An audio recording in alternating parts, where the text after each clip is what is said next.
사랑의 주님 감사드립니다. 우리의 마음이 우리의 삶이 주께로 온전히 연락되어지기를 원합니다. 그런 믿음 안에 주님만을 바라보며 주님만을 집중하며 나아가니 깨어있음 속에 하나님이 우리에게 부어주시는 놀라운 사랑은, 놀라운 은혜를 우리가 경험하는, 또 우리가 누리는 귀한 시간 되게 하여 주셔서 감사드렸고 주 예수 그리스도의 이름으로 기도드렸습니다. 아멘. 이 시간 우리 함께 보실 말씀은 우리 고린도전서 8장입니다. 8장 1절에서 우리 13절까지의 말씀, 좀 길지만 우리가 함께 교독하면서 읽었으면 합니다. 전체적으로 읽고 가는 게 좋은 것 같아서 우리 좀 길지만 같이 읽도록 하겠습니다. 고린도전서 8장 1절에서 13절 말씀입니다. 제가 먼저 읽겠습니다. 우상의 제물에 대하여는 우리가 다 지식이 있는 줄을 아나 지식은 교만하게 하며 사랑은 덕을 세우나니 만일 누구든지 무엇을 아는 줄로 생각하면 아직도 마땅히 알 것을 알지 못하는 것이요 또 누구든지 하나님을 사랑하면 그 사람은 하나님도 알아주시느니라. 그러므로 우상의 제물을 먹는 일에 대하여는 우리가 우상을 세상에 아무것도 아니며 또한 하나님의 한 분밖에 없는 줄 알아라. 비록 하늘에나 땅에나 신이라 불리는 자가 있어 많은 신과 많은 주가 있으나 그러나 우리에게는 하나님 또 아버지가 계시니 만물이 그에게 사사고 우리도 그를 위하여 있고 또한 한 주 예수 그리스도께서 계시니 아무리 그로 말미암고 우리도 말미암았느니라. 그러나 이 지식은 모든 사람에게 있는 것은 아니므로 어떤 이들은 지금까지 우상에게 대한 습관이 있어 우상의 제물로 알고 먹는 거로 그들의 양심이 약하여지고 더러워지느니라.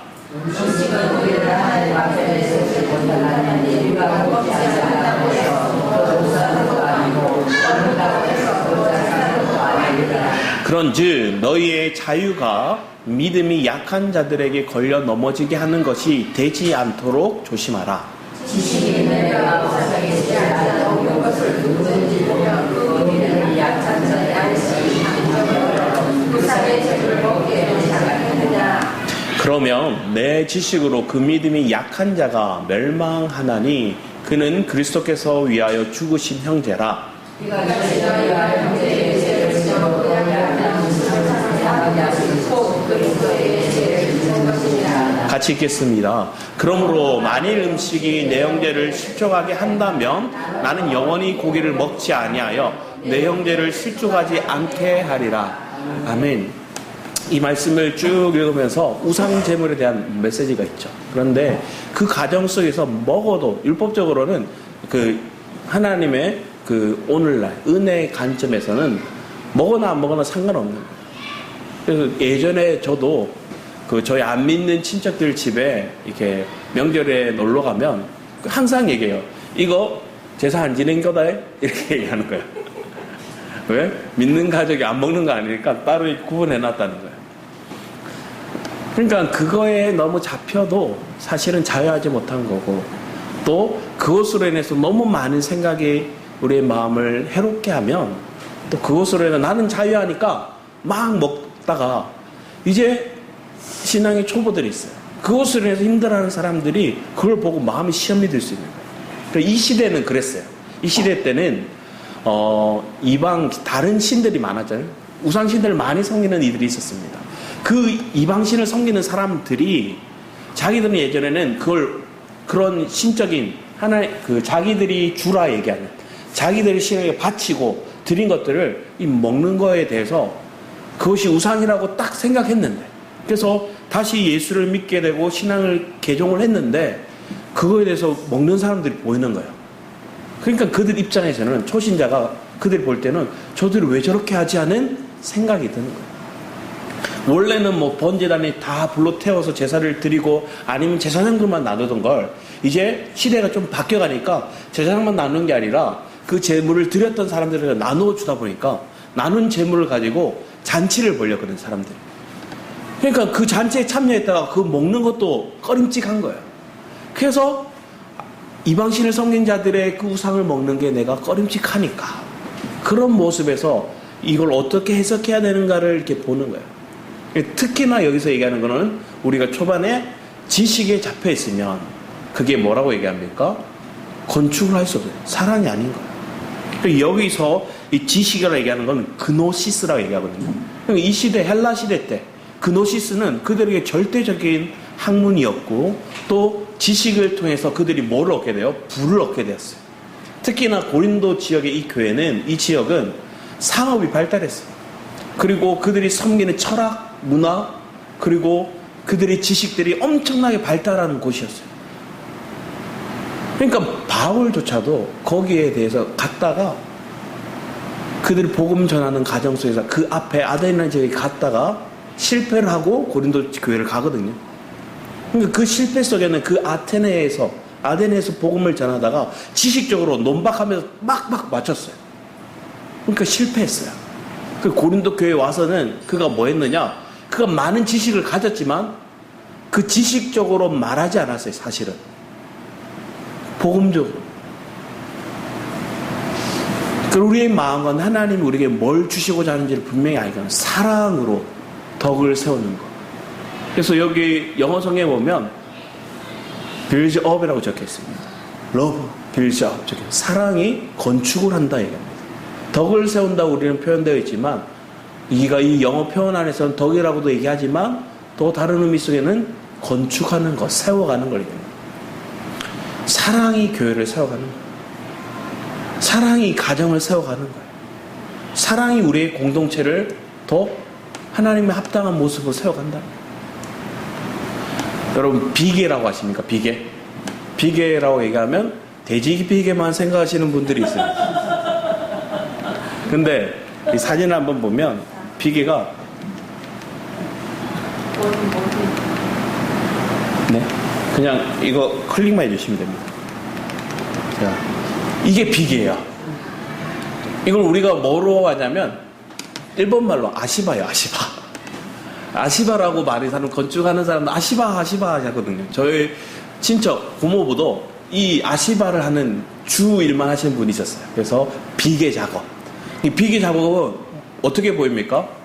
뭐 복잡해 보이고 위험해 보이고 막 그래요. 그런데 이 작업이 안 되면 건물은 안 세워져요. 그리고 또 건물이 세워지고 나면 이 비계 작업은 어떻게 될까요? 없어져야 돼요. 이거 그대로 놔둬 건물이 있으면 그 건물에 아무도 세입자 들어가지 않을 거예요. 그러니까 이 비계 작업은 꼭 필요한 거지만 나중에 건축물이 다 세워지고 나면 이건 뭐예요? 언제 그게 세워졌는가 생각할 정도로 싹 사라져요.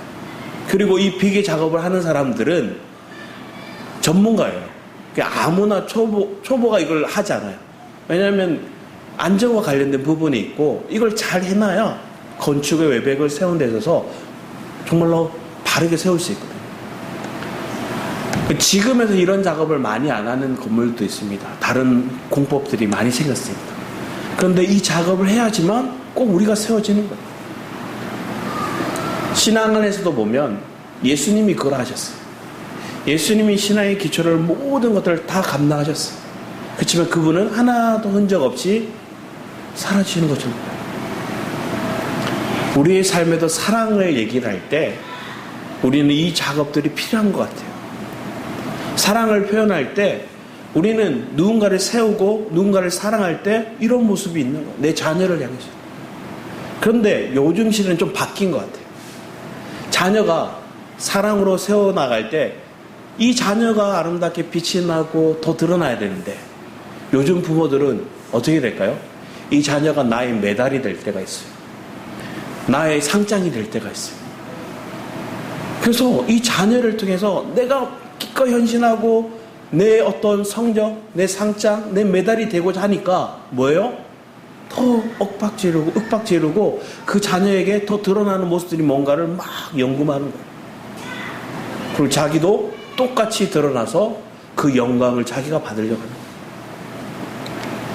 요한에서 4장 7절 8절 말씀에 보면 사랑하는 자들아 우리가 서로 사랑하자. 사랑은 하나님께 속한 것이니 사랑하는 자마다 하나님으로부터 나서 하나님을 알고 사랑하지 아니하는 자는 하나님을 알지 못하나니 이는 하나님은 사랑이십니다. 자, 서로 사랑하자 얘기했어요. 사랑하는 자들아 우리가 서로 사랑하자 얘기했고 하나님께 속한 자는 사랑하고 그 사랑하는 자들은 하나님을 안다고 얘기를 합니다. 그러니까 그 하나님을 사랑하니까 기꺼이 자기의 삶이 그 사랑을 위해서 허비하는 거예요. 우리가 앞에 불렀던 찬송가 중에서 그 찬양의 제목이 나 같은 죄인 살리시니요.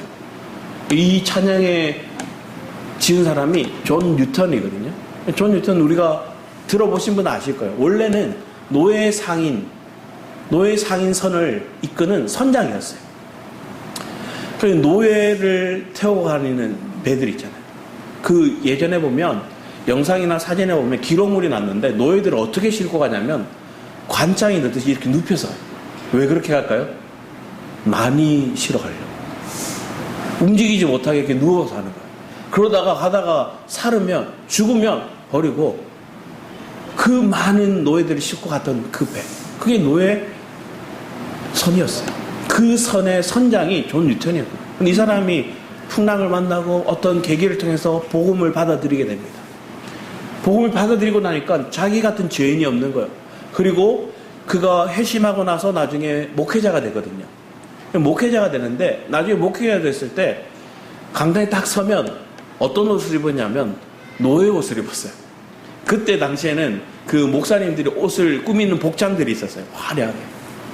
그 복장을 이렇게 제가 성찬할 때 입는 그런 것보다 더 화려한 옷들이 있습니다. 그걸 입고 목회자들이 강단에 서서 복음을 전하거든요.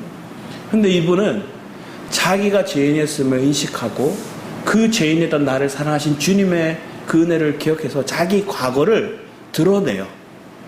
그래서 자기가 노예선의 선장이었던 걸 다 알아요. 그리고 그 노예의 옷을 자신이 입고 복음을 전했어요. 그리고 그가 지었던 찬양이 나 같은 죄인 살리시는 찬양이었어요. 하나님의 사랑을 어떻게 입고 그 사랑이 어떻게 회심하고 그 사랑으로 인해서 변화된 내 삶을 어떻게 고백하고 있는가.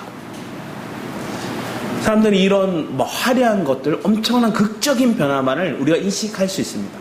그런데 사실은 우리의 삶을 보면 소소하게 작은 부분에 넘어지는 일들이 너무 많아요. 순간순간 우리가 생각과 우리의 말, 우리의 행동 속에 넘어지는 게 너무 많아요.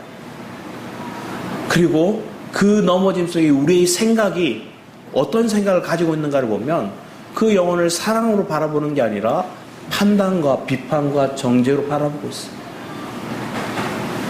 그러면 가정 안에서 마땅히 사랑받아야 되고 교회 안에서 서로가 섬겨야 되는 것들이 마땅해요. 근데 우리는 올 때부터 쭉 이렇게 예전에 어떤 교회 가니까 어떤 분이 그런 얘기를 하더라고요. 나는 한눈에 보면 저 사람이 뭘 입고 왔는지 다 스캔된다는 거야.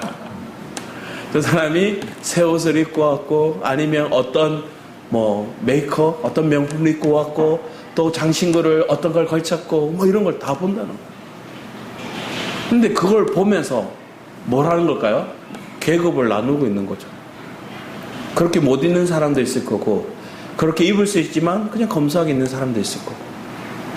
근데 교회 안에서 그런 어떤 기준이 나눠지고 그들을 판단하게 된다면 우리의 마음은 어떻게 될까요? 교회 세상과 또 별반 다른 바 없는 거예요. 세상의 기준으로 바라보고 있는 거예요. 교회는 세상의 기준으로 바라보는 것이 아니에요. 세상의 기준에 어떤 모습이 우리 안에 똑같이 적용된다면 저부터 그 자리에 설 수 없을 것 같아요. 그런데 믿음의 관점으로 그리스도의 사랑의 관점으로 바라보게 된다면 우리가 판단하고 정죄하고 저 사람의 기준을 지적할 게 안 되죠. 예전에 한 성도님이 자기 남편에 대해서 진짜 엄청나게 욕을 했어요. 심지어 제가 안에서 기도하고 있었거든요. 여기서 기도하셨나 봐요. 이 앞에 목사님 방이 있고 그 옆에 청년부실이었어요. 그때 여기 있었어요. 여기서 기도를 하는데 진짜 쌍욕을 하더라고요. 누굴 욕할까요? 남편이 아니고 그 새끼라고 그러더라고요. 막 이게요. 그러면서 막 이러다가 나중에 마음이 시원해졌는지 찬양을 부르시더라고요. 막 찬양을 불러요.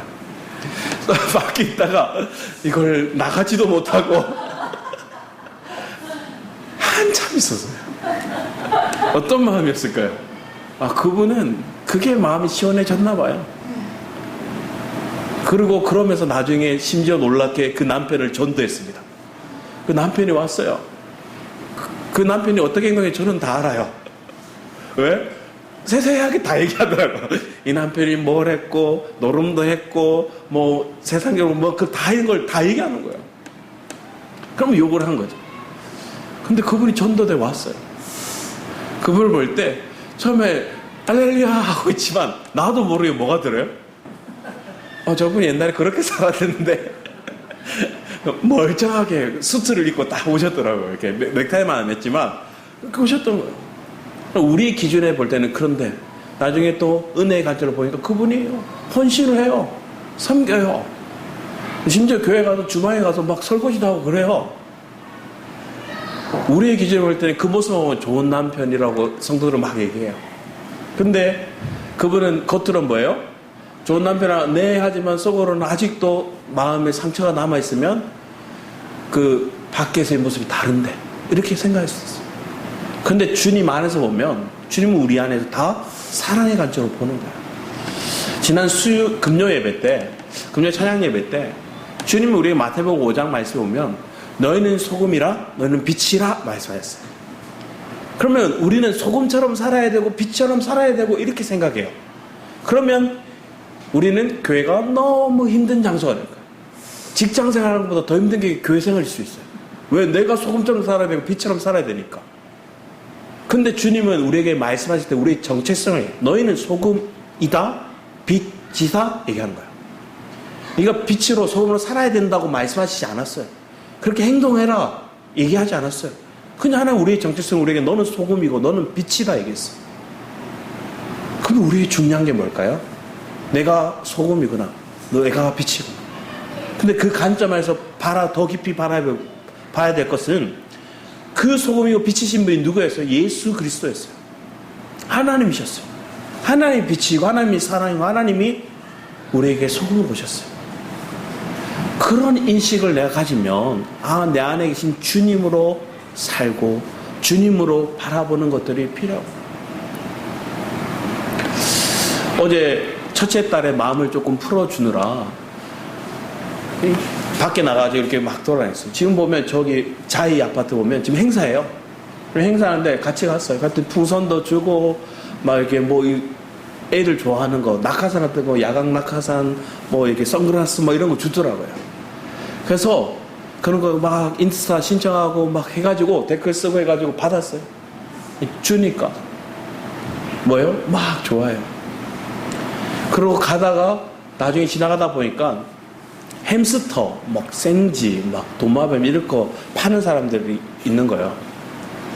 거기 가서 딱 섰는데 30분을 거기서 나오질 않는 거예요. 30분 동안 그걸 계속 보고 있는 거예요. 특히나 골든 그 햄스터가 있어요. 그래서 골든 햄스터를 계속 보고 있는 거예요. 보고 계속 쳐다봐요. 나 가자 얘기했어요. 안 가는 거예요. 가자 얘기하니까 계속 보고 있어요. 처음에는 10분, 20분 되니까 가자. 가자. 말을 안 듣는 거예요. 30분 지났어요. 제가 어떻게 했을까요? 갔어요, 먼저. 주차장으로 갔어요. 그러니까 하영이는 자기도 별 관심이 없으니까 손을 잡고 이렇게 가고. 그리고 하윤이는 끝끝내 이렇게 제가 저만큼 가니까 끝끝내 뒤로 보고 뒤로 보고 가다가 따라오더라고요. 제가 만약에 뜨지 않았다면 아마 1시간이고 2시간이고 더 있었을 것 같아요. 그러면서 하영이는 냄새나 얘기하고 하영이는 냄새 나지만 그래도 귀여워 이렇게 하는 거예요. 그러니까 자기의 마음과 하나 꽂히니까 그게 막 떠날 수가 없는 거예요. 너무 귀엽고 좋아 보이는 거예요. 한 마리 사서 키워도 보고 싶은 마음이 있었지만 그렇게 못하고 그냥 왔어요. 그 햄스터를 주변에 키운 사람들의 결말을 봤거든요. 결말은 어떻게 될까요? 방생하든지, 방생을 하면 큰일 나죠. 안 되죠. 아니면 죽임을 방치하든지 이렇게 하더라고요. 그리고 심지어 2마리 키우면 번식력이 너무 강해서 감당이 안 된다고 얘기하더라고요. 냄새도 엄청 많이 나고. 맞아요. 그래서 그 가정을 이렇게 보면서 해줄 수 없는 것들을 보니까 이렇게 발걸음을 옮겼어요. 그러면서 자기가 이런 얘기 하더라고요. 햄스터 원래 키우고 싶다고 얘기를 했거든요. 근데 안 된다고 얘기를 했어요. 그랬더니 햄스터를 보고 나니까 자기 마음에 뭐요? 머릿속에 햄스터로 가득한 거예요. 그 얘기를 계속 하는 거예요. 햄스터 키우면 안 돼? 햄스터 너무 귀여운데? 얘기하는 거야. 잠재울 수 있는 방법이 뭘까요? 다음 걸 이렇게 다른 생각을 집어넣는 거죠. 그래서 아이스크림 먹으러 갈래? 얘기하니까 오! 하는 거예요. 그래서 단순하게 아이스크림 먹으러 이렇게 아니면 망고 주스 먹으러 가서 생각이 이렇게 전환이 더 이상 그 얘기가 안 나오게 됐어요. 자, 이 얘기하고 나면 집에 가면 또 생각이 나서 얘기할 수도 있습니다. 우리의 모습 속에는 내가 사랑하는 거, 내가 마음에 딱 인식하는 거. 근데 여기서 나오고 있는, 오늘 본문에 나오고 있는 고린도전서에 나오는 사랑은 덕을 세운다 얘기할 때 이 사랑은 아가페를 얘기합니다. 이 아가페는 인간의 사랑을 얘기하는 게 아니라 하나님이 사람을 사랑하시는 거. 하나님이 그 영혼을 사랑하시는 거. 그게 아가페예요. 인간적인 필레오, 인간적인 그런 육체적인 사랑, 그런 게 아니라 하나님 아가페적인 사랑을 얘기하고 그 아가페적인 사랑은 덕을 세운다 얘기합니다. 내가 사랑으로 섬겨서 내 가정을 세울 수 있는 게 아니라는 걸 또 보여주는 거죠. 하나님의 사랑이 우리에게 부음받아요. 그 사랑으로 영혼을 바라보고 자녀를 바라봐야 내 남편, 내 아내를 바라봐야 세워질 수 있는 거예요. 제가 지난주 마산을 갔다 오니까 여지없이 병원 안에서부터 뭐 할까요? 정치 얘기를 하시더라고요. 할머니들만 쫙 누워 계셨어요. 저 형님들 다 나이 많으셨는데 할머니 쫙 하는데 어머니가 얘기했나 봐요. 목사라고.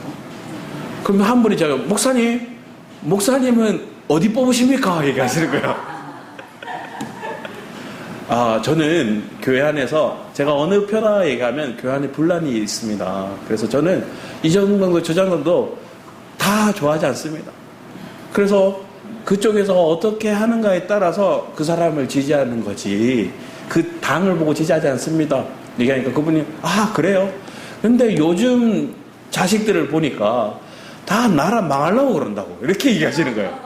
그러니까 그분 마음속에는 국가를 사랑하고 자녀를 사랑하고 다음 세대를 사랑하는 마음이 기본적으로 바탕이 깔려 있는 거예요. 또 자식들은 뭐라 그럴까요? 부모들이 왜 저렇게 하는가? 따지는 거예요.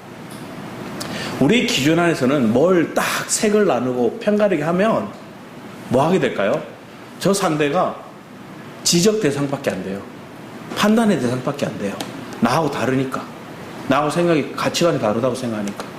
그런데 믿음 안에서 가치관을 보면 그 판을 쫙 가르고 저 사람을 너가 나와 다르니까 저 사람들을 멸시하고 저 사람을 짓누르고 저 사람들을 다 가치 없는 존재로 여기는 게 아니라 기꺼이 영혼을 살리는 데 있는 거예요. 하나님의 사랑은 생명을 살리는 데 있지 죽이는 데 있지 않아요. 복음은 진리를 줘서 자유케 하고 영혼을 깨우는 거예요. 하나님의 그 진리는 우리에게 눈을 뜨게 함으로 그 사람을 살리는 거지 그 사람을 윽박지름으로 그 사람을 깨우려고 하는 게 아니더라고요. 우리의 믿음 안에 그런 관점들이 여러 안에 세워지기를 축복합니다. 고린도서 13장 1절 3절 말씀 우리 같이 한번 읽어볼까요? 시작. 내가 사랑의 마음과 천사의 말을 하시라도 사랑이 없으면 소리는 누구와 울리는 깨달아 되고 내가 이라는 능력이 있어 모든 일과 모든 지식을 알고 또 사랑을 일 만한 모든 일이 있는 사람도 사랑이 없으면 내가 아무것도 아니요 내가 내게 있는 모든 것을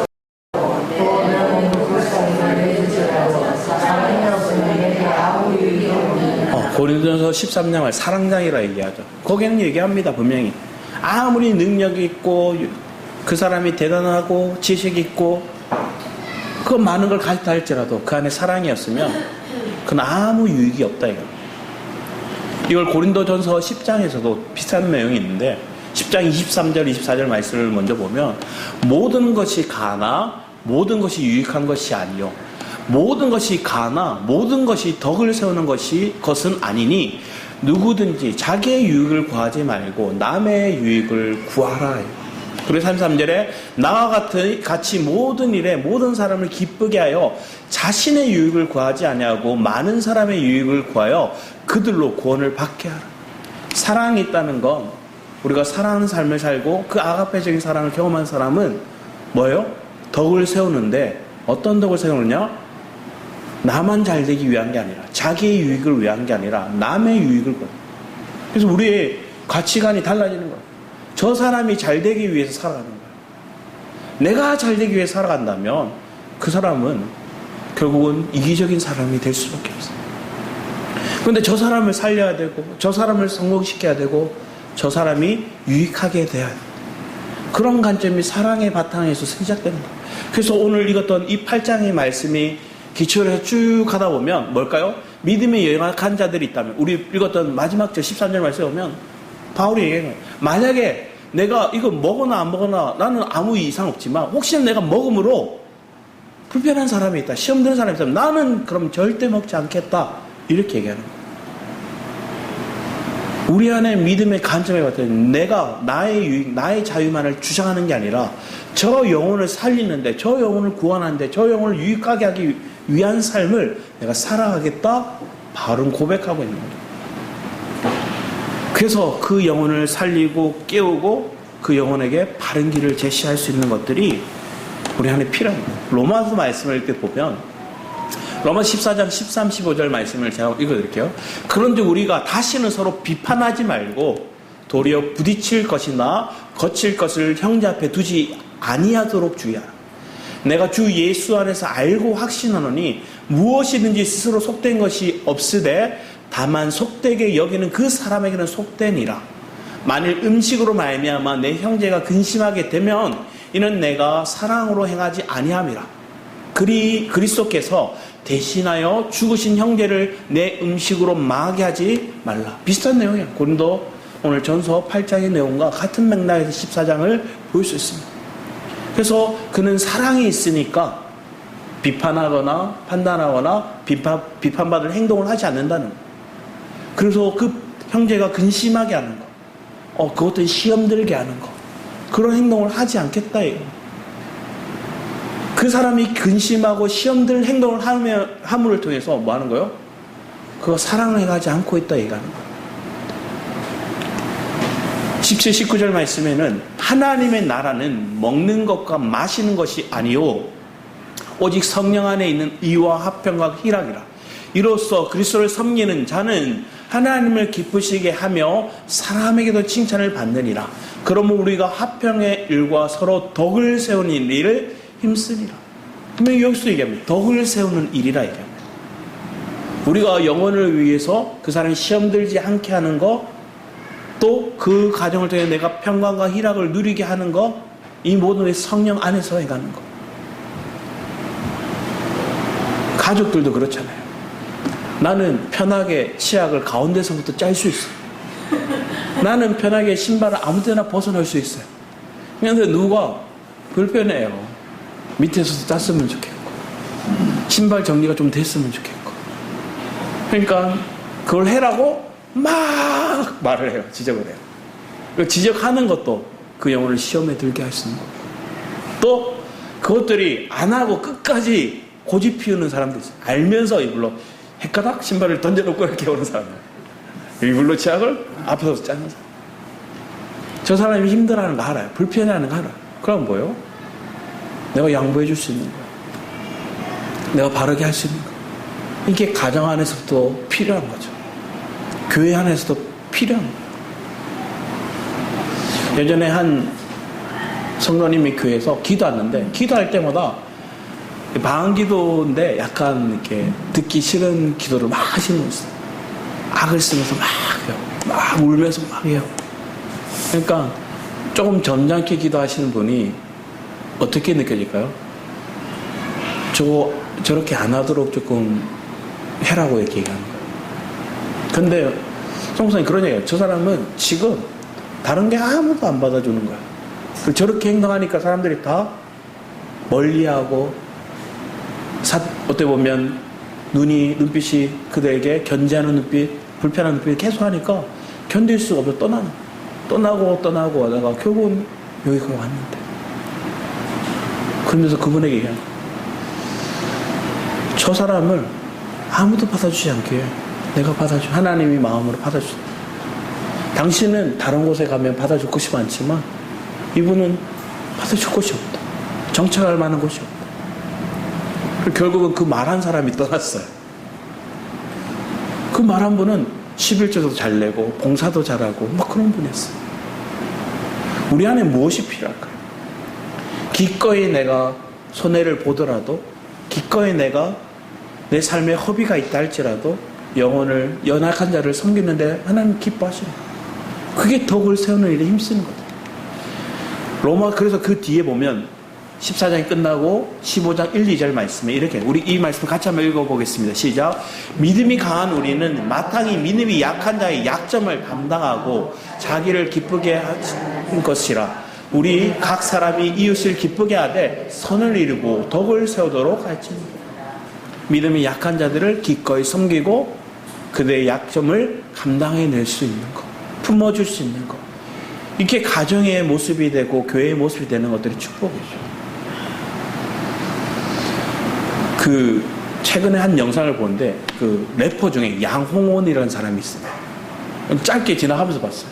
근데 이 사람이 약간 이렇게 겉모습은 껄렁해 보여요. 그리고 육아를 하는데 잘 못해요. 그러니까 아내가 나름 남편이 도와주려 했는데 아무것도 모르는 거예요. 더운데 긴팔 더운 걸 입히고 막 그런 모습들이 있었어요. 그런데 아내의 말투가 너무나 상냥하더라고요. 그리고 남편이 그걸 고치면 그 자리를 바로 칭찬하더라고요. 그 말투를 보면서 엄청난 호감을 느끼고, 남편이 부족해요. 남편의 겉모습만 봐도, 행동하는 것만 봐도 마음에 안 들 수 있어요. 근데 아내가 옆에서 다 이렇게 서포트 해주면서 칭찬을 해주는 거예요. 그러면서 이제 나가려고 딱 하는데 갑자기 남편들 특징이 뭐예요? 나가려고 직전에 화장실 좀 갔다 올게 이러는 남편들이 있어요. 화장실 가는 거야. 그럼 애가 못 견딜 수 있잖아요. 애들은 기다리는 것도 힘들잖아요. 현관 앞에서 애가 막 못 기다리고 들어오려고 그러고 막 하니까 그렇게 멈춰 세우고, 그래서 아빠 기다리자 얘기하고 앉혀서 막 얘기해주고 노래도 불러주고 하는 거예요. 그 모습이 엄청난 호감을 느끼게 만들더라고요.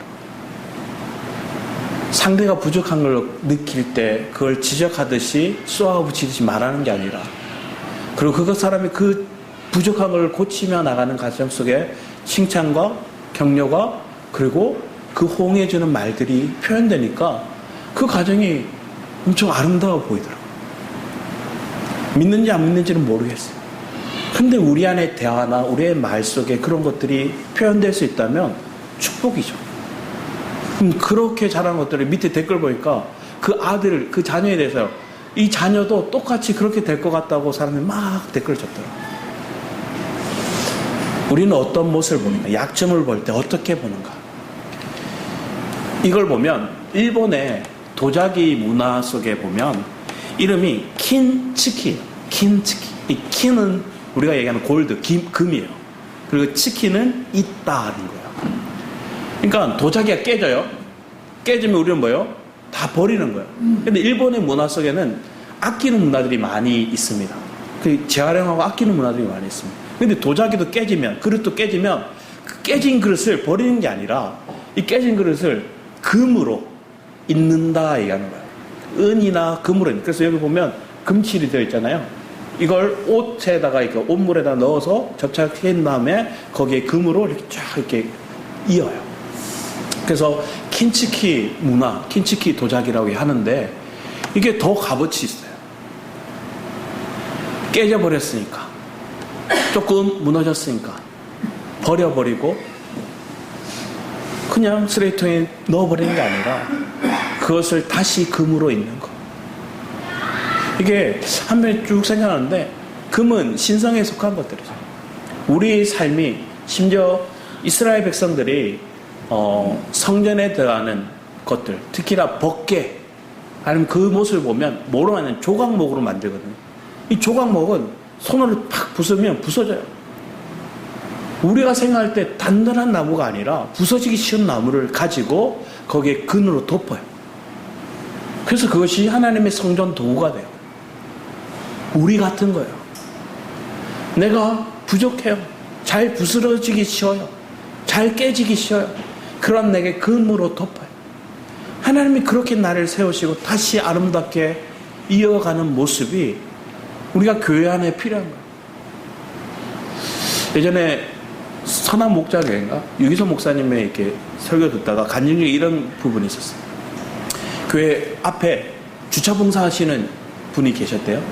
이분이 너무 해맑게 밝게 하는 거예요. 이분을 한번 만나서 얘기를 듣는데 이분이 그런 얘기를 하는 거예요.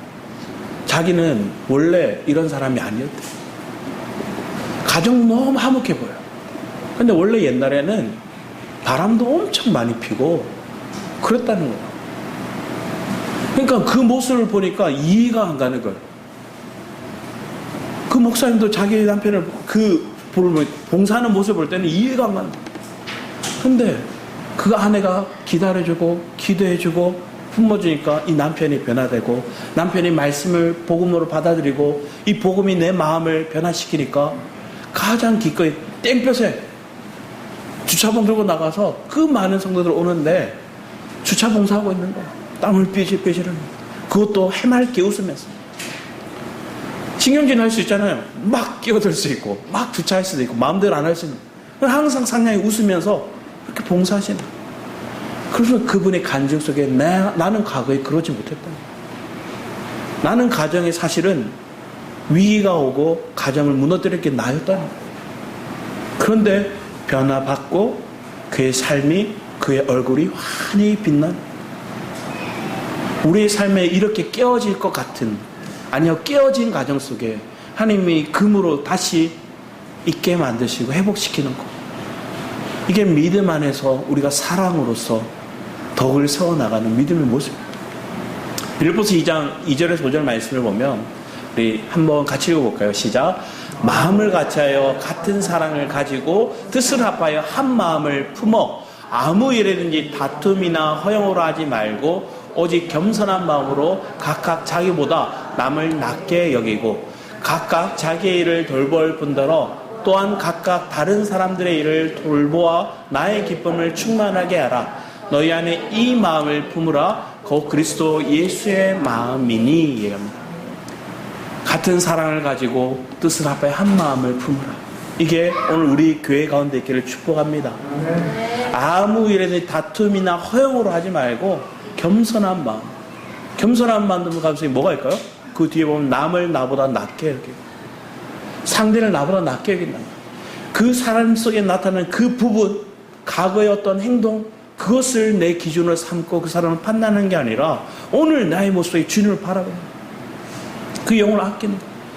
지난주에 차영희 지사님이 저 뒤에 있는 유리물을 앞뒤로 깨끗하게 닦고 가셨어요. 10분 뒤에 무슨 일이 일어날까요? 애들이 볼을 묻히고 이러고 있는 거예요. 저희 딸은 혀를 내밀려고 하더라고요. 안 돼! 이러게. 방금 10분 전에 깨끗이 닦았는데 10분 뒤에 뭐하고 있어요? 애들이 지물을 남기고 흔적을 남기고 막 얼굴을 막 부비고 깨끗하다. 깨끗한 걸 볼 수가 없나 봐요. 그러면도 우리는 뭐예요? 허용하는 거예요. 그러면 좀 있으면 최하기 선생님 또 닦고 계시겠죠? 이번 주는 안 닦으셔도 됩니다. 그런 모습이 아이들 모습에 있을 때 우리는 그걸 수용하고 받아들일 수 있는 마음이 있는 그게 그들을 사랑하고 아낍니다. 특히 위험한 행동을 하지 않는 이상 우리는 수용해줘요. 계단이나 막 난간에서 올라서거나 막 뛰거나 위험하니까 우리는 막 제재를 하는 거예요. 그렇지만 그 제재를 넘어서 그들이 할 수 있는 행동 속에 수용할 수 있는 거 그러면 우리는 기꺼이 아끼고 사랑하고 우리가 오히려 뒤에서 보이지 않게 또 섬겨줄 수 있는 또 그를 약점을 감당해 줄 수 있는 거예요. 그러면 예수님은 이렇게 얘기합니다. 그는 근본 하나님의 본체시나 하나님과 동등됨을 취할 것을 여기지 아니하시고 오히려 자기를 비워 종의 형체를 가지사 사람들과 같이 되셨고 사람의 모양으로 나타나서 자기를 낮추시고 죽기까지 복종하였으니 곧 십자가에 죽으십니다. 예수님의 낮아지심, 예수님의 사랑, 하나님의 그 독자 아들, 그 예수 그리스도를 보내심으로 그 사랑의 가장 모습이 뭔지, 본체가 뭔지. 원래는 그분 하나님과 같은 분인데 하나님과 동등됨을 취하지 아니하시고 가장 낮은 자리로 심지어 죽기까지 했다. 그게 사랑의 모습이래. 그 사랑이 그 영혼을 향한, 약자를 향한 섬김의 모습이더라. 근데 우리가 사실을 보면 제일 힘든 게 기다림인 것 같아요. 앞에서 제가 30분을 못 견디고 뭐 했어요? 주차장으로 갔어요. 기다리면 힘든 거예요. 저 사람이 눈높이를 맞춰주고 그 사람이 이만큼 잘하도록 기다려줄 수 있는 게 사실은 어려워요. 그러니까 그 마음이 내 마음으로 내 생각으로 하려고 그러니까 우리는 많은 실패를 지금까지 겪었고, 내 배우자를 기다려야 되고 내 자녀를 기다려야 되고 저 성도를 기다려야 되고 언제까지 기다려야 됩니까? 이렇게 얘기하는 거죠. 근데 주님 은혜 안에서 봤더니 내가 그 기다림에 대한 생각, 변화될 것들의 생각에 내 마음이 잡혀있는 게 아니라 이미 내 마음이 바뀐 거에 대한 그 변화를 바라보게 되더라고요. 내 예전에 이거 못 기다렸는데, 예전에 내가 못 참았는데, 예전에 내 저 모습 보면 예전에 막 화가 치밀어 오고 그랬는데, 예전에 나 땅에 떨어져 있는 쓰레기 보면 저 누가 저기 던져놨노? 이러고 가버렸는데, 이제는 내가 뭐요? 내가 죽는 거예요. 내가 어떻게 이 마음이 바뀌었지? 내 관점이 어떻게 바뀌었지? 그리고 저 사람들 버리고 있는 저 사람의 행동을 보면서 그러려니 할 수 있는 마음이 있는, 그러려니 할 수 있는, 그리고 나는 오히려 저보다 더 했는데 하는 생각을 가지는 거예요. 오히려 나는 저 사람보다 더 심했으면 심했지, 내 모습에 온전치 않은, 그리고 저 영혼을 존귀히 대하는 마음, 이게 아가페적인 사랑 마음 가운데 있는 영혼을 바라보는 관점이더라고요. 빌립보서 2장 14, 17절 말씀은 그래서 더 이렇게 얘기합니다. 같이 한번 읽어볼까요? 시작. 모든 일을 원망과 시비가 없이 하라. 이는 너희가 흠이 없고 순연하여 어그러지고 거스른 세대 가운데서 하나님의 흠없는 자녀로 세상에서 그들 가운데 빛들로 나타내며 생명의 말씀을 밝혀 나의 다름질이 헛되지 아니하고 수고도 헛되지 아니하므로 그리스도의 날에 내가 자랑할 것이 있게 하려 함이라. 만일 너희 믿음의 재물과 섬김 위에 내가 나를 전제로 드릴지라도 나는 기뻐하고 너희 무려 함께 기뻐하리라. 원망과 시비가 없게 한다는 건 참 어려운 일이에요. 왜? 내 기준, 내 관점이 있거든. 내가 살아온 방식이 있거든. 그대로 안 하면 뭐예요? 고쳐보고 싶어요. 내가 살아온 길대로 저 사람에게 알려주고 싶어요. 근데 그 다른 방식이 있는 거예요. 특히나 남자나 여자나 달라요. 살아온 또 방식이 틀려요. 나를 가르쳤던, 나를 사랑했던 사람이 달라요. 내가 사귀었던 친구들이 달라요. 근데 그걸 왜 내 기준에 맞추려고 딱 하는, 다르다는 거예요. 심지어 여자분들 내 뱃속으로 낳은 자식도 나하고 틀리다 얘기하는 거예요. 그럼 저 누구 닮았노 얘기하면 뭔 거예요? 내 마음에 안 드는 모습이 다 저 남편 닮은 거예요. 그렇게 되는 거예요. 그러면 우리의 모습 속에서 주님을 더 분명히 알게 원합니다. 더 주님의 기쁘신 뜻이 내 마음의 기쁨으로 바뀔 수 있는 거예요. 저 사람이 잘하고 변화되고 저 사람이 즐거워하는 모습이 나의 기쁨이 될 수 있는 게 축복이죠. 여기 보면 이솝우화 속에 바람과 태양이라는 우리 이솝우화가 있습니다. 바람과 태양이 내기를 합니다. 서로 대결을 합니다. 그 대결이 뭐예요? 저 나그네, 저 사람의 겉옷을 누가 벗길 수 있는가? 벗길 수 있는 사람이 이기는 사람이다 이겼어요. 근데 바람은 어떻게 해요? 엄청난 강풍을 불어서 저 사람 옷을 벗겨버리려고 그랬어요. 그랬더니 이 사람이 어떻게 행동해요? 더 옷을 싸매서 꼭 이러고 앞에 이렇게 했어요. 근데 태양은 그냥 빛만, 열기만 계속 태양만 비춰줬어요. 그랬더니 뭐예요? 자기가 스스로 옷을 벗어버려요. 여기에 나오는 우화는 뭐 태양이 강하다, 태양이 옷을 덮게 했으니까 뭐 이게 아니라 우리 안의 관점을 보는 거야. 우리가 저 사람에게 강력한 메시지와 강력한 행동과 윽박으로 저 사람을 몰아세워서 저 사람을 옷을 벗기고 고치려고 하는 게 아니라 그냥 비춰주는 거예요. 빛을 비춰주는 거예요.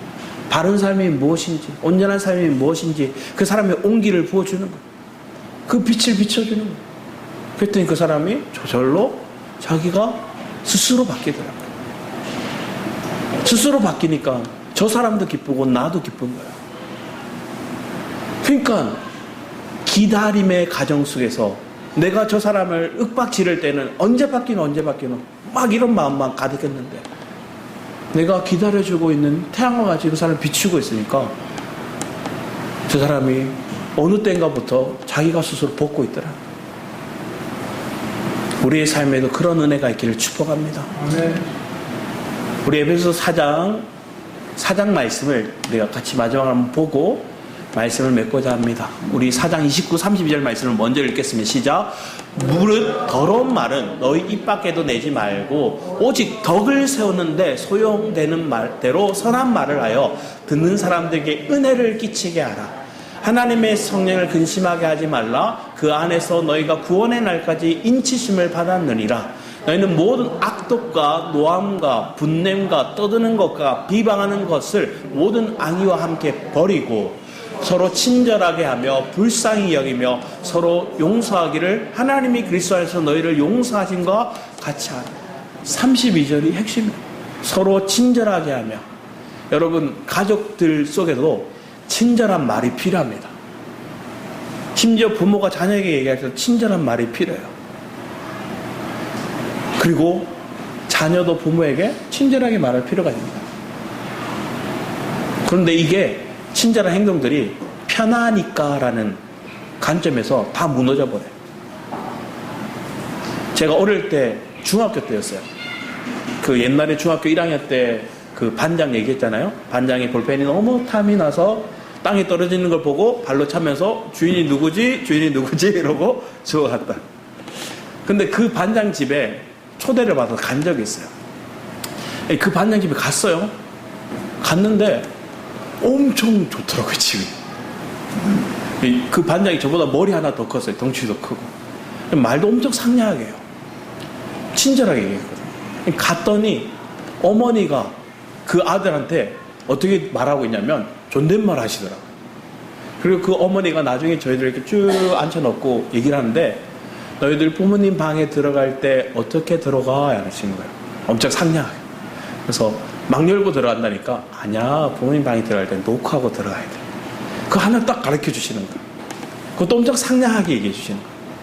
그리고 그 상냥한 말투로 자기 아들한테 상냥하게 존댓말 하시더라고요. 처음에는 그때 당시에는 친구들끼리 나와서 뭐라 그랬을까요? 이상한 집이다. 친구들끼리 이렇게 얘기했어요. 근데 시간이 지나서 보니까 그게 참 바른 교육을 하고 있는 집이었구나 생각했어요.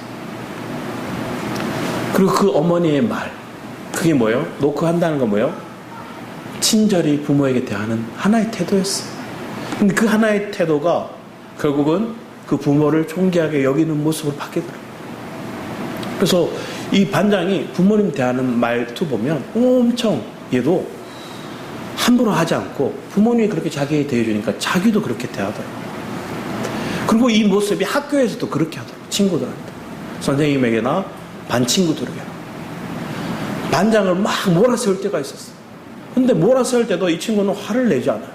한 번도 화를 내는 모습을 1년 동안 본 적이 없어요.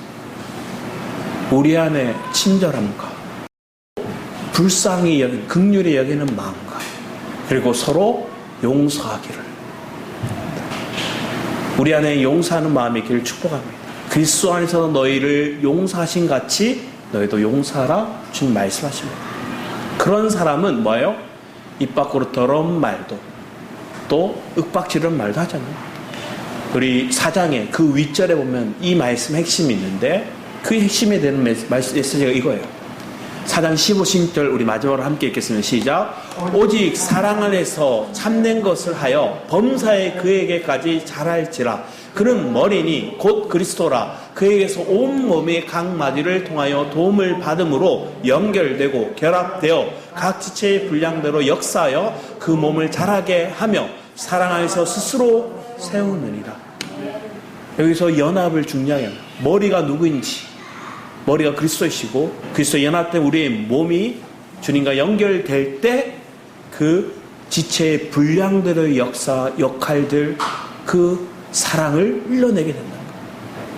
그러니까 여러분이 소금의 역할, 빛의 역할, 내가 사랑을 해야지, 영향력을 끼쳐야지, 이렇게 살면 힘들어요. 그런데 주님과 내가 연합되어서 연결되어지면 그 머리로부터 부어지는 사랑이, 그 머리로부터 연결되는 능력이, 그 능력으로 부어지는 그 기다림이, 그 긍휼과 또 친절함과 용서함이 우리의 마음 가운데 부어져요. 그러면서 사랑 안에서 스스로 세우느니라. 사랑 안에서 스스로 세워진다. 덕이 이루어진다. 사랑 안에서 덕을 세우라 얘기했는데 사랑 안에서 스스로 세워진다 말씀하십니다.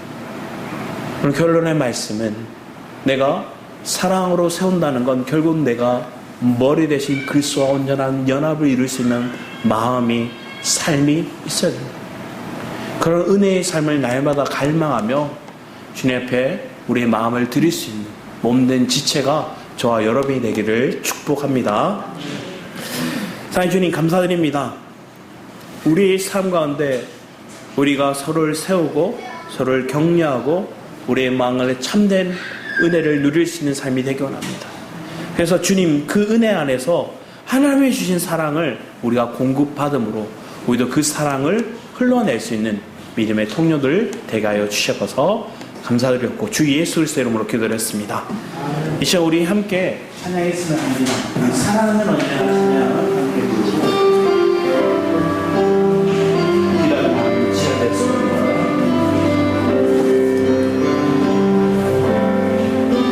사랑은 언제나 오래 참고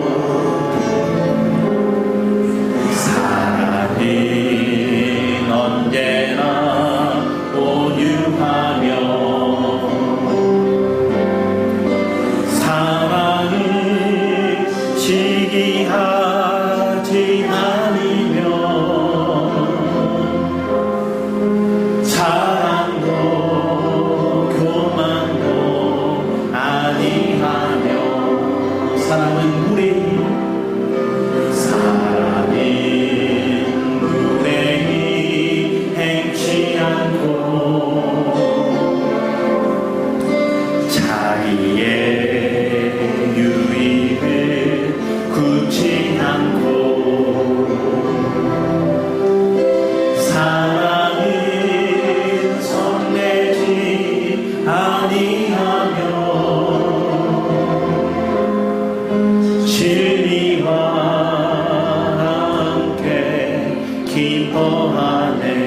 사랑은 모든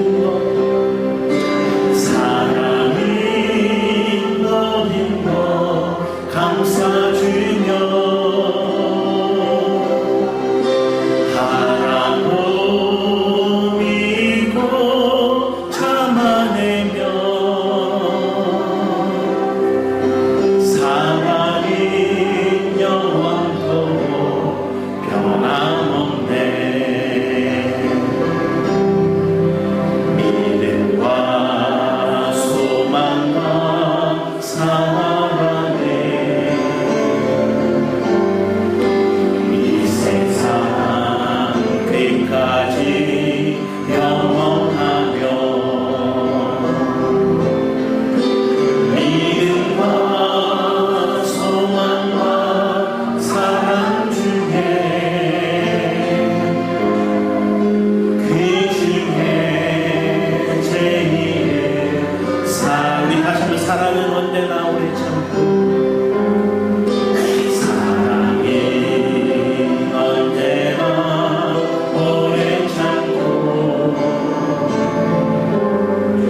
사랑은 언제나 온유하며 사랑은 시기하지 않으며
아무런 소망도 없는 나를 위해 사랑한다 사랑한다 사랑한다 하시네. 이 낮은 날 위해 다시 아무런 자격도 아무런 자격도 없는 나를 위해 아무런 소망도 없는 나를 위해 사랑한다 사랑한다 사랑한다 말하시네. 이 낮은 날 위해 이제 나는 사람 아니요 사망에서 건지신 주의 자녀이니 그리하옵는 주의 사랑의 기쁨으로 걸어가겠네. 나의 사랑 나의 어여쁜 자야 일어나 손을 잡고 함께 가자. 사랑한다 사랑한다 사랑한다 말하시네. 세상 끝날까지 이제 사람 아니고 사망에서 건지신 주의 자녀이니 그하옵는 주의 사랑 안에 기쁨으로 걸어가겠네. 나의 사랑 나의 어여쁜 나의 사랑 나의 어여쁜 자야 일어나 손을 잡고 함께 가자. 사랑한다 사랑한다 사랑한다 말하시네. 세상 끝날까지 이제 나는 사람 아니요 사망에서 건지신 주의 자녀이니 그하옵는 주의 사랑 안에 기쁨으로 걸어가겠네. 이제 나는